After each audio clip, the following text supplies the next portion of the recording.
अस्सलामु अलैकुम वरहमतुल्लाहि वबरकातुहू। मोहतरम भाइयों, बुज़ुर्गों, दोस्तों, आज 3 जुलाई 2021 इंशाअल्लाह मेरा हैदराबाद का सफ़र शाम में 6 बजे की ट्रेन से शुरू होने वाला है। और ये जो मेरा सफ़र है ये वाया सोलापुर, गुलबर्गा, वाड़ी, हैदराबाद, इस तरीक़े से ये हमारा सफ़र रहेगा। और 2 दिन हम हैदराबाद में रहेंगे, यानी कल बरोज़ इतवार सुबह में इंशाअल्लाह 5 साढ़े 5 बजे हम लोग हैदराबाद में उतर जाएंगे। फ़जर की नमाज़ नामपल्ली स्टेशन के करीब कोई मस्जिद है तो वहाँ पे पढ़ लेंगे।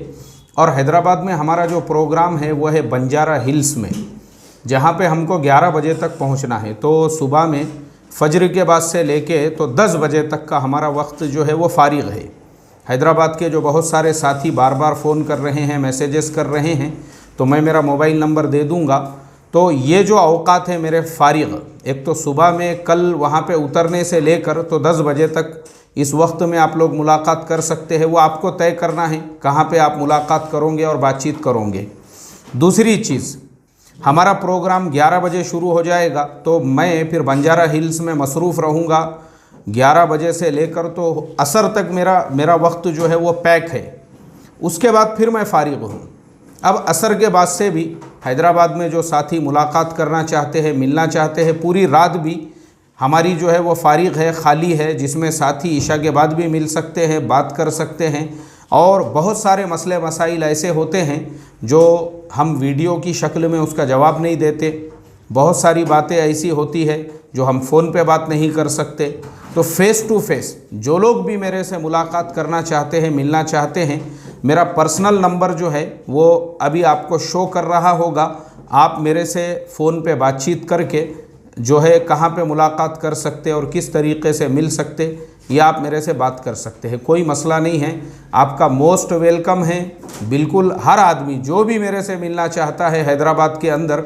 उसके बाद में फिर मंडे का भी जो पूरा दिन है, मंडे के भी पूरे दिन मैं फ़ारिग हूँ। सुबह में फिर मेरा एक प्रोग्राम है वहाँ पे, इंशाल्लाह वो भी चंद घंटों में ख़त्म हो जाएगा। और उसके बाद में फिर मेरी रात की जो वापसी की ट्रेन है वो तकरीबन वहाँ से जो है 8 साढ़े 8 बजे है। तो उस वक्त तक भी मैं मंडे को फ़ारिग हूँ। तो आप लोग उस वक्त में भी मुलाकात कर सकते हैं, बातचीत कर सकते हैं, कोई हर्ज नहीं है। आपका मोस्ट वेलकम है इंशाअल्लाह। तो ये हैदराबाद के बहुत से साथी जिनका तकाज़ा था कि मैं अपना स्केड्यूल और अपनी सफ़र की तरतीब बताऊं, तो पूना से निकलने से पहले ही मैं अपने चैनल पे ये डिटेल्स अपलोड कर दूंगा इंशाअल्लाह। उस एतबार से आप लोग मुलाकात कर सकते हैं। सोलापुर के भी अगर कुछ साथी मुलाकात करना चाहते हैं तो वहाँ पे भी हमारी स्टेशन पे ट्रेन रुकेंगी, वो साथी भी आके मिल सकते हैं। गुलबर्गा के साथी भी मिल सकते हैं, वाड़ी के साथी भी मिल सकते हैं। जिन साथियों को भी मुलाकात करना है उनका मोस्ट वेलकम है। क्योंकि मेरे पिछले 1-2 सफ़र ऐसे हुए, जैसे मैं पिछले जो है कुर्ची गया था, सतारा, सांगली और कराड़ वगैरह होते हुए यहाँ आने के बाद फिर मुझे फ़ोन पर फ़ोन आ रहे हैं कि आप आए और हमारे से मुलाकात नहीं किया। ऐसे ही अभी मैं महाबलेश्वर गया, वहाँ पे 2 दिन रुक के मैं वापस आया हूँ और फिर वहाँ के बहुत सारे साथियों के और दोस्तों के फ़ोन आ रहे हैं। तो इसलिए मैंने ये सोचा हूँ कि हैदराबाद जाने से पहले ये सारे डिटेल्स आप लोगों को बता दूँ, तो फिर मुझे हैदराबाद से वापस आने के बाद किसी का फ़ोन ना आए कि आप हैदराबाद आए, 2 दिन रहे और हम लोगों को इत्तला नहीं हुई और हम आपसे मिलना चाहते थे। तो बिल्कुल आप मिल सकते हैं। ये मेरा मोबाइल नंबर भी मैं साथ में दे रहा हूँ, लेकिन ये नंबर पे व्हाट्सएप और सोशल मीडिया का कोई नेटवर्क नहीं है। इस पर आप डायरेक्ट कॉल करके बात कर सकते हैं। ठीक है, चलिए दुआ करो अल्लाह ताला सफ़र में सहूलत और आसानी फ़रमाए। अस्सलामु अलैकुम वरहमतुल्लाहि वबरकातुहू।